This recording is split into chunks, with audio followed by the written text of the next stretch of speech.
Breaking news. Panchayat ఎన్నికల్లో రిజర్వేషన్లను కేటాయిస్తూ తెలంగాణ ప్రభుత్వం తీసుకొచ్చిన జీవో 46ను సవాల్ చేస్తూ హైకోర్టులో పిటిషన్ దాఖలైంది. పిటిషన్లు దాఖలు చేశారు అత్యంత వెనుకబడిన కుల సంఘాలు.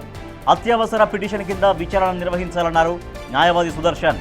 అత్యంత వెనుకబడిన కులాలకు రిజర్వేషన్లు కేటాయించాలన్నారు. బీసీలలో ఏ, బి, సి, డి వర్గాల ఆధారంగా రిజర్వేషన్లు కేటాయించాలని కోరారు న్యాయవాది. అయితే ఈ పిటిషన్లపై రేపు విచారణ చేస్తామన్నారు సిజే ధర్మాసనం.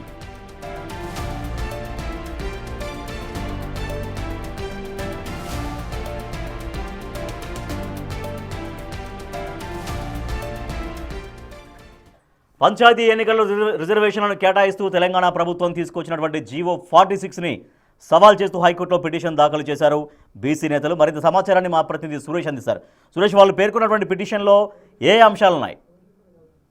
అంటే పంచాయతీ ఎన్నికల కోసం ప్రభుత్వం తీసుకొచ్చినటువంటి జీవో 46 ను సవాల్ చేస్తూ హైకోర్టులో పిటిషన్ దాఖలు చేయడం జరిగింది. దీనికి సంబంధించి అత్యవసరంగా ఈ పిటిషన్ విచారించాలని చెప్పేసి కూడా పిటిషనర్ హైకోర్టును కోరడం జరిగింది. అయితే ఈ రోజు నుంచే నామినేషన్లు కూడా పంచాయతీ ఎన్నికలకు సంబంధించి తీసుకుంటున్నారు కాబట్టి ఈ పిటిషన్ పై విచారణ జరిపి తీర్పు వెల్లడించాలని చెప్పేసి కూడా కోరడంతో హైకోర్టు రేపు విచారిస్తామని చెప్పేసి కూడా చెప్పడం జరిగింది. అయితే ఏదైతే రిజర్వేషన్లు ప్రకటించిందో ప్రభుత్వం, ఆ రిజర్వేషన్ లో తీవ్ర అన్యాయం జరుగుతుంది.